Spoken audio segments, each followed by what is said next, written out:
اس راز کو سمجھنا، اس فن کو سمجھنا، آپ کے پاس وہ علم ہے جو آپ تصور بھی نہیں کر سکتے۔ نزلہ اور بخار سے ذرا اوپر اٹھیں، ستاروں سے آگے جہاں اور بھی ہیں، ابھی عشق کے امتحان اور بھی ہیں، قناعت نہ کر عالم رنگ و بو پر، چمن اور بھی آشیاں اور بھی ہیں، اسی پیچ و خم میں الجھ کر نہ رہ جا، مقامات آہو فغاں اور بھی ہیں، تو شاہی ہے پرواز ہے کام تیرا، تیرے سامنے آسماں اور بھی ہیں۔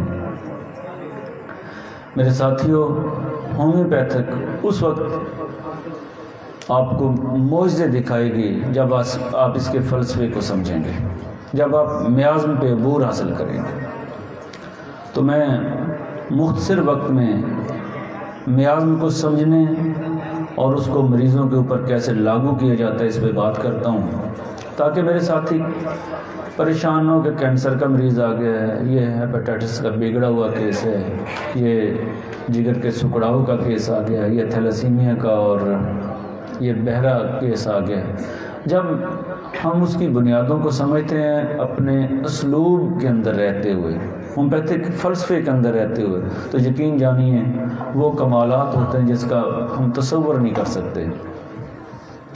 میں پچھلے 25، 26، 27 سالوں سے میرے پاس کئی ہزار جینیٹک ڈس آرڈر کے بچے جو ہیں میں نے جن کا علاج کیا ہے، میرے پاس روزانہ کی بنیاد پہ 25، 30 اور 40 پیشنٹ ہوتا ہے یہ جینیٹک ڈس آرڈر کا، اور مجھے یہ اندازہ ہی نہیں تھا کہ یہ اتنا بڑا کام ہے کہ میں تو روٹین میں علاج کر رہا تھا، لیکن اسی چیز کو لے کے جب آگے بڑھے تو اللہ تعالیٰ نے کرم کیا اور پیدائشی گونگے اور بہرے بچے ایک بڑی تعداد میں جب ان کی سماعتیں بحال ہوئیں اور ان کے والدین جو آج بھی میرے لیے دعا گو رہتے ہیں، اس سے تھوڑا سا آگے بڑھے تو الحمدللہ تیسرا میرا پیدائشی نبینے بچوں کا کیس جو اسے اللہ تعالیٰ نے بینائی عطا کر دی ہے، میں اس کا شکر ادا نہیں کر سکتا۔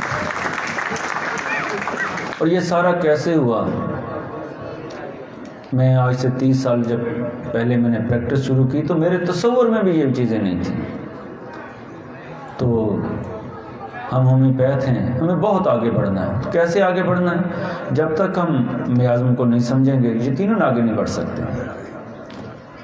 تو میازم کے حوالے سے بہت سارے لیکچر بھی آپ نے سنے ہوں گے، کتابیں بھری پڑھی ہیں، اور بہت سارے لوگوں نے اس پہ کام کیا ہے۔ جن لوگوں نے اس پہ کام کیا، اللہ آپ ان کے لیے دعا گو رہا کریں، اللہ تعالیٰ ان کو اس کا صلہ دے۔ سورہ ہم اس پہ بات کرتے ہیں، جو میں اپنے کلینک پہ کرتا ہوں میں وہ بتا سکتا ہوں۔ مجھ سے زیادہ علم والے بہت سارے لوگ موجود ہیں پاکستان میں، یہاں اس محفل میں بہت سارے صاحب علم لوگ موجود ہیں، لیکن میں نے اتنی ہی بات کرنی ہے جتنا اللہ نے مجھے علم دیا ہے۔ تو میں سورہ کو اس حوالے سے پہچانتا ہوں کہ سورہ کے مریض کے نقوش جو ہے نا یہ موٹے ہوتے ہیں، اور میں جب بھی یہ بات کرتا ہوں میں نے ہمیشہ ڈاکٹر امجد صاحب کا تذکرہ کیا ہے، میں نے ہمیشہ ان کے لیے دعائیں کی ہیں کہ انہوں نے اس ترتیب میں اسے چہرہ شناسی پہ جو کام کیا تھا۔ سورہ کے مریضوں کے نقوش موٹے ہوں گے، ان کی جلد موٹی ہوگی، ان کے بال گھنے ہوں گے۔ آپ صرف 3 چیزیں دیکھ لیں تو آپ کو کافی ساری آسانی ہو جائے گی۔ 1-2 سوال مند آباد میں کر لیتا ہے، ہمارے ساتھی میازم پہ سوالات کر کے ہی پہنچتے ہیں نا، سوال بھی آپ کر لیں لیکن آپ کے لیے آسانی ہو جائے گی کنفرم کرنا کہ یہ سورہ۔ سفلس کے مریض اس سے بالکل الٹ ہوں گے، نقوش پتلے ہوں گے، جلد پتلی ہوگی، بال کم ہوں گے، خصوصاً یو شیپ میں بال درمیان میں ہوں گے اور سائڈوں پہ ذرا کم ہوں گے۔ یہ سفلس کی ظاہری پہچان ہو گئی ہے۔ اور سائیکوسس، اس میں نقوش کی ترتیب تھوڑی سی الٹ ہو سکتی ہے۔ آپ نے دیکھا ہوگا نچلا ہونٹ موٹا ہوتا ہے، خوبصورتی میں تو فرق نہیں پڑتا، جلد کہیں سے موٹی ہے کہیں سے پتلی ہے۔ اکثر جسیم موٹے لوگ، جسم کے اوپر کہیں نہ کہیں کوئی نہ کوئی موقع ٹائپ کوئی نہ کوئی چیز ہوگی، تو یہ سائیکوسس کے مریض ہوں گے۔ یہ سائیکوسس کی ظاہری پہچان ہے۔ اور اگر آپ کو بہت دبلا پتلا کمزور سا کوئی آدمی نظر آتا ہے تو وہ ٹیوبرکلینم ہے، یہ ٹیوبر کی پہچان ہوگی۔ آپ جو سوالات کرتے ہیں اس سے پہلے وہ کرتے رہیں، ساتھ تھوڑا سا توجہ اگر دے لیں کہ جس کی ظاہری پہچان ہے تو بہت ساری آسانی ہو جاتی ہے دوائی تجویز کرنے میں میازم کی تلاش میں۔ ڈاکٹر کاشف صاحب نے گفتگو کی الرجی کے حوالے سے، دیکھیں انہوں نے جو بات کی ہے میازم کا تذکرہ انہوں نے ضرور کیا ہے۔ آپ کے پاس جو بھی پیچیدہ امراض کا شکار مریض آئیں گے تو آپ نے سب سے پہلے میازم، اور میازم کی درستگی بھی ضروری ہے۔ جب آپ درست میازم لگا دیتے ہیں نا تو اس کے ساتھ آپ جو دوائی تجویز کر رہے ہیں بہت سارا راستہ تو آپ کی اینٹی میازمیٹک میڈیسن صاف کر دیتی ہیں۔ اس کے بعد آپ اس کے متعلقہ جو دوائی ہے وہ دینا شروع کر دیں۔ مٹیریا میڈیکا جب تک آپ کو اس پہ عبور حاصل نہیں ہوگا آپ اچھی پریکٹس نہیں کر سکیں گے۔ جب آپ میازم کی پہچان کرنے کے قابل ہو جائیں دوسرا مرحلہ کون سا ہوگا؟ دوائیوں کو تجویز کرنے کا۔ تو آپ کے پاس مٹیریا میڈیکا کا وافر علم ہونا چاہیے۔ جب مٹیریا میڈیکا کا علم آپ کے پاس وافر مقدار میں ہوگا آپ ادویات کی پہچان احسن طریقے سے کر سکیں گے۔ اگر آپ میازم کی پہچان چہرہ دیکھ کے کر لیتے ہیں تو بہت ساری ادویات ایسی ہیں آپ چہرہ دیکھ کے پہچان سکیں گے۔ یہ آپ پہچانتے ہیں کلکریا کارب آ گیا، آپ سپیے کی پہچان اس کے چہرے سے کرتے ہیں، آپ تھوجا کی پہچان اس کے موقعوں سے کرتے ہیں، آپ سائنا کے بچے کے چہرے پہ دیکھتے ہیں کہ اس کے چہرے کے اوپر نشان ہیں مختلف، آنکھوں کے گرد ہلکے ہیں۔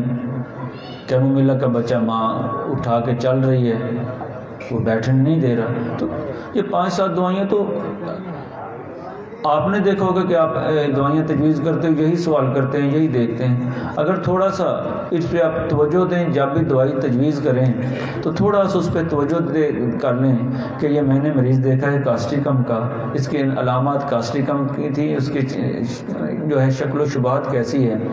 دوسرا مریض پھر آیا ہے آپ کے پاس، اسی دن آ گیا ہے، ہفتہ ٹھہر کے آیا ہے، آپ نے پھر دیکھا کہ اسے پھر میں نے کاسٹیکم دیا، اس کا چہرہ بھی اس کے ساتھ تھوڑا بہت ملتا ہے۔ تو اب جب یہ پریکٹس کرنا شروع کر دیں گے تو آپ کے لیے اتنی آسانی ہو جائے گی، اور پھر دوائی کی سلیکشن جو ہے نا وہ آپ لمحوں میں کرنا ایک فن ہے۔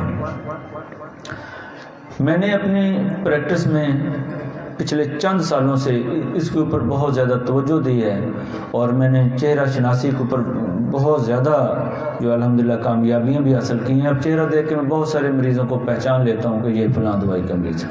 اس میں غلطی بھی ہو جاتی ہے، اس غلطی کے ازالہ کے لیے چند سوال کر لیے جاتے ہیں، اس کے نتیجے میں بہت آسانی ہو جاتی ہے۔ تو کرنا کیا ہے؟ سب سے پہلے میازم کی پہچان، مٹیریا میڈیکا کا علم ہونا، اور مخلوق خدا کی خدمت کرنا۔ بحیثیت ہومیوپیتھ ڈاکٹر اللہ کی مخلوق کے ساتھ بھلائی اور اسی جد و جہد میں لگے رہنا کہ اس کی مخلوق کی خدمت کیسے کی جاتی ہے، اسے دعائیں کیسے لی جاتی ہیں، اسے ایک روزگار اور کاروبار کی حیثیت سے نہیں، یہ تو پیغمبرانہ پیشہ ہے، اس کے تقدس کو اس حوالے سے احترام دینا۔ اور جب ہم یہ احترام دیں گے، جب اس کی مخلوق کا خیال رکھیں گے تو کیا وہ ہمارا خیال نہیں رکھے گا؟ جس نے پیدا کیا ہے، جو کہتا ہے مخلوق میرا کنبہ ہے، جو اس کی مخلوق کے ساتھ محبت کرتا ہے تو اس کے ساتھ محبت نہیں کرے گا۔ یہ سب سے بڑا راز جو یہی ہے کہ آپ اس کی مخلوق کے ساتھ محبت کریں، وہ آپ کے ساتھ محبت کرے گا، وہ آپ کے لیے وہ راستے کھولے گا جو تصور سے باہر ہے۔ تو جی ٹائم کافی،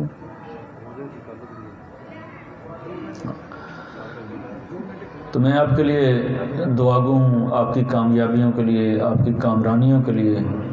آئیں ملیں، مل کے آگے بڑھیں ہومیوپیتھی کے لیے، فروغ ہومیوپیتھی کے لیے، اپنے کلینک کی بہتری کے لیے، اپنے دوستوں اور اپنے ساتھیوں کی کلینک کی بہتری کے لیے، اور اپنی بہنوں کی کلینک کی بہتری کے لیے اپنا کردار ادا کریں۔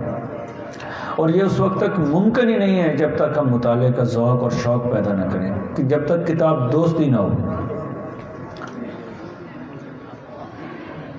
اللہ تعالی ہم سب پہ اپنی رحمتوں کا نزول کرے، امت مسلمہ پہ رحمت کرے، میرے پیارے پاکستان پہ رحمت کرے، اور میری ہومیوپیتھی دن دگنی اور رات چونی ترقی کرے۔ اقبال کے شعر کے ساتھ، نشہ پلا کے گرانا تو سب کو آتا ہے، مزہ تو جب ہے جو گرتوں کو تھام لے ساکی، کٹی ہے رات جو ہنگامہ خاکستری میں تیری سحر قریب ہے، اللہ کا نام لے ساکی۔ بہت شکریہ، السلام علیکم۔